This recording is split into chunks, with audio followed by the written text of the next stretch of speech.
नमस्कार, मैं जयश्री नागोरी आज आपको द्वादश ज्योतिर्लिंग श्री दुस्मेश्वर की बात बता रही हूँ।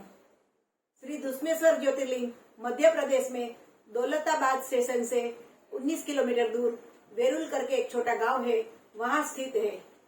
महाराष्ट्र के औरंगाबाद से 30 किलोमीटर दूर श्री दुस्मेश्वर है। शिव पुराण के अनुसार मैं आज आपको दुस्मेश्वर ज्योतिर्लिंग की बात बता रही हूँ। यहाँ सुशर्मा नाम का एक विद्वान ब्राह्मण रहता था। वो बहुत सुखी था, संपत्तिवान था, लेकिन उनको संतति नहीं थी। ब्राह्मण जानता था उनकी पत्नी सुदेहा के नसीब में पुत्र का सुख नहीं है। ब्राह्मण हमेशा अपने काम में मग्न रहता था, लेकिन ब्राह्मण की पत्नी सुदेहा बहुत दुखी रहती थी। ब्राह्मण उनको बहुत समझाता था, लेकिन सुदेहा समझती नहीं थी। एक बार सुदेहा अपनी छोटी बहन दुस्मा को अपने घर लेके आई। ब्राह्मण को बहुत आग्रह किया दुस्मा के साथ शादी करने के लिए। ब्राह्मण ने देखा दोनों बहनों में बहुत प्यार है, तो ब्राह्मण ने शादी करने के लिए राजी हुआ। ब्राह्मण ने शादी किया। दुस्मा को अपनी बहन सुदेहा ने शंकर भगवान की पूजा करना सिखाया।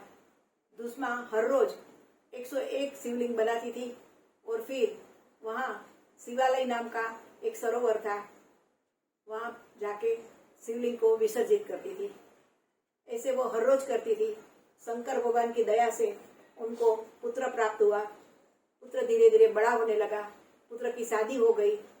अभी मानवी के मन का कभी पता नहीं चलता है, कब क्या भाव पैदा होता है वो मालूम नहीं पड़ता है। सुदेहा को धीरे धीरे ईर्ष्या का भाव पैदा हुआ।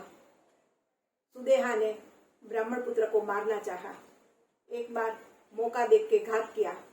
प्रातः दुस्मा और उनका पति शंकर भगवान की पूजा कर रहे थे, शिवलिंग की पूजा कर रहे थे। ब्राह्मण पुत्र की पत्नी सुबह उठ के अपने पति के बिस्तर में खून देखा और पति नहीं था, इसलिए वो बहुत आक्रोश करने लगी। लेकिन दुस्मा ने बहुत धैर्य रखा। शंकर भगवान की पूजा समाप्त की। भगवान की पूजा पूर्ण होने के बाद शिवलिंग को वह सरोवर में बहाने गई। तभी वहां सरोवर के किनारे अपने पुत्र को बैठा हुआ देखा। तब शंकर भगवान भी प्रकट हुए, दुस्मा को दर्शन दिए, दुस्मा को वरदान मांगने को कहा। दुस्मा ने कहा, भगवान नित्य आपकी सेवा करूं ऐसा वरदान दो और आप यहाँ निवास करो।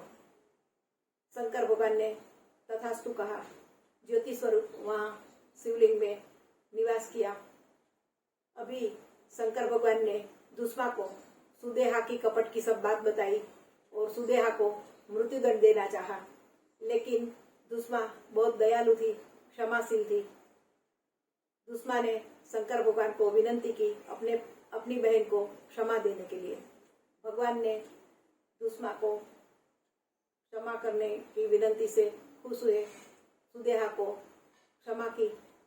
ब्राह्मण परिवार सुख से रहने लगा। सूत जी ने कहा है, जो द्वादश ज्योतिर्लिंग का स्तोत्र सुनेंगे, द्वादश ज्योतिर्लिंग की कथा सुनेंगे या तो दर्शन करेंगे, उनको सब पापों में से मुक्ति मिलेगी। नमस्कार।